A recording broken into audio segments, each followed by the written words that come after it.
পায়ে 2 টাকার স্যান্ডেল, তোর এই ভার্সিটিতে ঢুকার ভিসা কে দিল রে? আর তুই ভার্সিটির সেমিস্টার ফি কিভাবে দিস? হ্যাঁ, শোন, ওনা তোদের মতো ড্যামেজ স্টুডেন্ট না যে সেমিস্টার ফি দিয়ে পড়তে হবে। এই ইউনিভার্সিটিতে পড়তে কোনো টাকাই লাগে না, ওর মেধা দিয়ে চান্স পেয়েছে।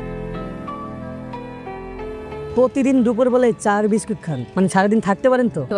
কোনো সমস্যা নাই, এটা অভ্যাস হয়ে গেছে। আপনার ঘর তো কাছে, আপনি তো চাইলে ঘরে যেও খেতে পারেন। কার ঘর? মাইসের ঘর বাড়ি এমন হওয়া লাগে যে ঘরে গেলে শান্তি পাও। আমার কপালে কোনো কিছুই নাই, ভাবি না সবকিছু উপরালার হাতে ছেড়ে দিচ্ছি।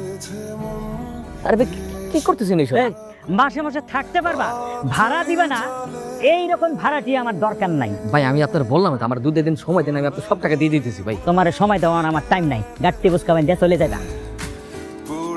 কই যাচ্ছি? তোকে বললাম না রাইসুলের কাছে আমি টিউশন করব।